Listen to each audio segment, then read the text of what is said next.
మహానాడు రాష్ట్ర అధ్యక్షుడిగా పనిచేస్తూ ఉన్నాను.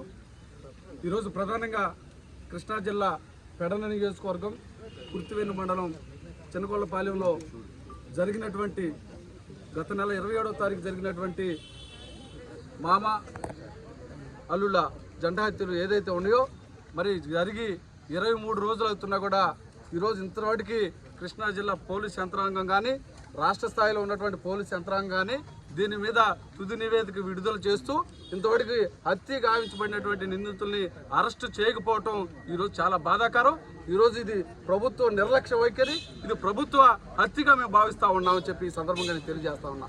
ఎందుకంటే ఈ రాష్ట్రంలో ఒక మాల బిడ్డ చనిపోతే వెంటనే స్పందిస్తున్నారు, ఒక మాదిగ బిడ్డ చనిపోతే వెంటనే స్పందిస్తున్నారు, ఒక కమ్మ చనిపోతే, ఒక రెడ్డి చనిపోతే, ఒక వైసీ చనిపోతే, ఈరోజు ఏ కులాలైనా కూడా చనిపోతే వెంటనే ప్రభుత్వం స్పందిస్తూ ఉంది.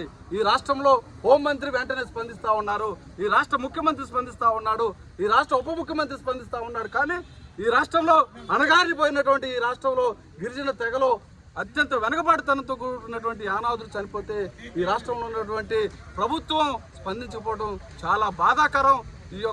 నేను ఈ సందర్భంగా నేను తెలియజేస్తా ఉన్నా. ఖచ్చితంగా ఏదైతే స్థానికంగా కృష్ణా జిల్లాలో మరి దశాబ్దాల నుండి తీర ప్రాంతంలో ఈ దివిసీమ ప్రాంతంలో వేటల మీదే ఆధారపడి జీవిస్తున్నటువంటి అనాథులకి ఇంతటి ఘోరమైనటువంటి అవమానం జరిగిందంటే ఈరోజు ప్రభుత్వ వైఫల్యం అని చెప్పి ఈ సందర్భంగా నేను కూడా తెలియజేస్తా ఉన్నా. మరి ఈరోజు హైటెక్ టెక్నాలజీ కలిగినటువంటి ఈ దేశంలో ఈ రాష్ట్రంలో ఉన్నటువంటి పోలీస్ యంత్రాంగం మరియు హైటెక్ టెక్నాలజీతో ఎంతోమంది దోషుల్ని మరి ఈరోజు పట్టుకుంటున్నటువంటి నేపథ్యంలో ఇలాంటి హత్యని ఈ రోజు కూడా పట్టుకోకపోవటం మరి దారుణమైనటువంటి ఘటనగా మేము ఈరోజు పేర్కొంటా ఉన్నాం. ఖచ్చితంగా వెంటనే ఏదైతే హత్య కాబడినటువంటి బాధిత కుటుంబాలకి ఈరోజు ప్రభుత్వం వెంటనే స్పందించి ఎక్స్గ్రేషన్ ఒక్కొక్క బాధిత కుటుంబానికి 50 లక్షలు నష్టపరిహారం చెల్లించాలి. అలానే ఆ ప్రభుత్వ ఉద్యోగాలు కూడా ఆ బాధిత కుటుంబాలకు ఖచ్చితంగా వెంటనే కల్పించాలని చెప్పి ఈరోజు డిమాండ్ చేస్తూ ఉన్నాం. ఖచ్చితంగా ఏదైతే ఈ తీర ప్రాంతంలో మడాడవుల్లో జీవిస్తున్నటువంటి అనాథులు మరియు ముఖ్యంగా పీతలు చేపలు వేటనే ప్రామాణికంగా చేసుకుని జీవనం సాగుతుంటే అనాథులకి ఈ ప్రభుత్వం రక్షణ కల్పించాలా. ఈ జిల్లాలో ఉన్నటువంటి మంత్రులు కానీ ప్రజాప్రతినిధులు కానీ కనీస స్పందన లేదంటే చాలా సిగ్గుచేటు.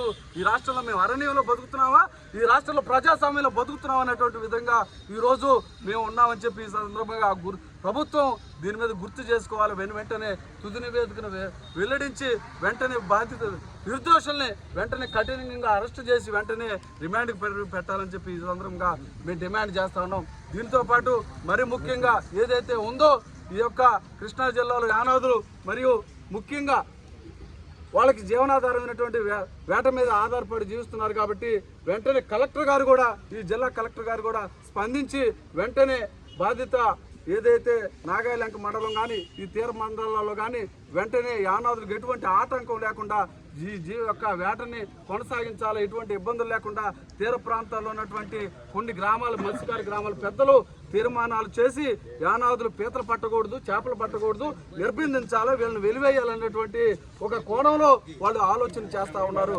ఖచ్చితంగా దీనిని మేము క్షమించము. ఈరోజు ప్రజాస్వామ్యంలో మేము ఉన్నాం.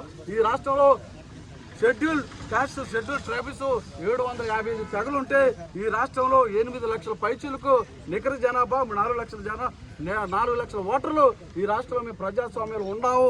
మీరు దాన్ని గుర్తుపెట్టుకోండి. ఖచ్చితంగా మా ఓట్లు కావాలా, మేము మీకు రుణపడి ఉండాలా. ఖచ్చితంగా దీన్ని గుర్తుపెట్టుకొని సంబంధించిన ఆ బాధిత కుటుంబాలకి వెంటనే న్యాయం చేయాలని చెప్పి యానాది మహానాడు ఆల్ ఇండియా తరఫున మేమందరం కూడా డిమాండ్ చేస్తూ ముగిస్తూ ఉన్నాం.